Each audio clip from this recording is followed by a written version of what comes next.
Mari, falando um pouquinho do pós-câncer, né? Eu também ouvi você falando da mudança do corpo, das dificuldades depois de você atravessar essa doença.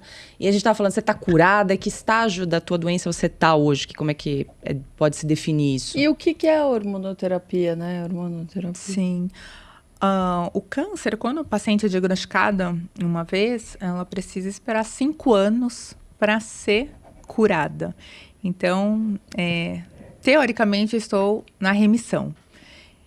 E eu não gosto de esperar pela cura. Então, a minha cura, pelo menos da Mari, ela já chegou e faz tempo. Eu me sinto curada, e a cura da alma mesmo. É uma cura de sensação de estar curada.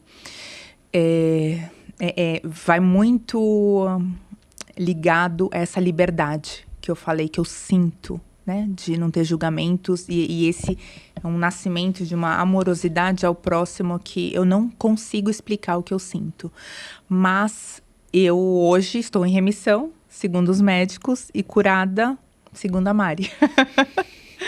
E a hormonioterapia que você perguntou é um tratamento. Então, muitas pessoas acham que a hormonioterapia é um tratamento que a gente toma hormônio e precisa de hormônio, mas na verdade é um bloqueio hormonal. Então, essa menopausa química é porque o tipo de câncer que eu tive, e nem todos os tipos de mama, câncer de mama são tipo hormonal, mas o meu foi. Então, ele precisa bloquear, eu tomo injeção a cada 3 meses. Que eu filmo também nas redes sociais, eu explico um pouquinho como é que funciona isso. E isso bloqueia os ovários para não ter hormônio circulante, para não alimentar o tipo de câncer. Entendi. E com isso eu estou numa menopausa. E é isso que eu falo que é tão desafiador. E é um desafiador porque a menopausa já é difícil para uma mulher naturalmente. Então, para nós que somos pacientes oncológicos, é muito mais difícil porque é um bloqueio instantâneo. A gente toma um medicamento que corta. E aí começa a aparecer os sintomas da menopausa e é uma transformação. Então, você tenta imaginar que é uma transformação física, porque o câncer ele faz isso, tanto de mama, né? Hoje eu não tenho mamilo, eu fiquei careca, o meu corpo ele não responde mais do jeito que respondia. Então, atividade física você faz? Não. Eu faço, teoricamente, todos os dias.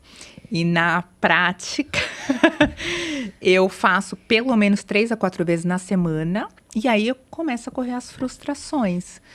Porque eu gostava muito de treinar. O que? Academia, musculação? Academia, musculação, correr. Fui bailarina há muitos anos. E hoje socorro Deus, de verdade. Eu brinco falando socorro Deus porque é muito difícil. Você sente cansaço, assim? Um cansaço, uma moleza. E aí é muito difícil as pessoas até ao nosso redor entenderem isso. Nossa, você era tão animada, tão disposta. E hoje eu acordo assim, cansada. Por exemplo, eu não tenho dor articular, mas é muito comum as mulheres, as oncofriends, sentirem dores articulares. Você fala, poxa, você tem 39 anos, com dor. Então, por exemplo, eu não tenho dor articular, mas se eu agachar aqui, eu não levanto. Eu só levanto com apoio, sendo que eu treinei a vida toda. Isso, lidar com todas essas mudanças, você precisa trabalhar sua mente. Senão, você fica triste, você fica decepcionada, frustrada com você mesma. E eu falo para as oncofriends que a gente não tem culpa. A gente não tem culpa de estar assim. Eu não tenho culpa.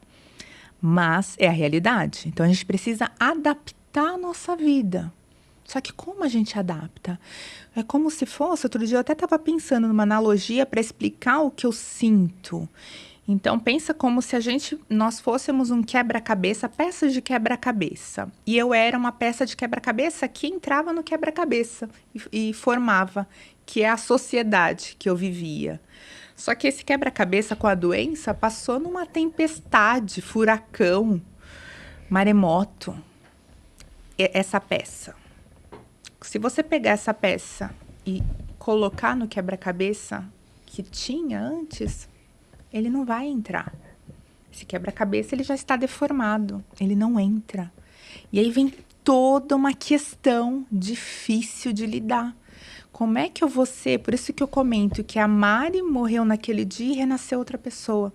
Como é que eu vou lidar com as minhas dificuldades, com os meus desafios, com a minha cabeça, com a minha imagem, sendo que eu não sou mais a mesma pessoa, só que as memórias é da mesma pessoa. E eu acho que por isso, meninas, que eu e as Oncofriends, a gente se conecta tanto.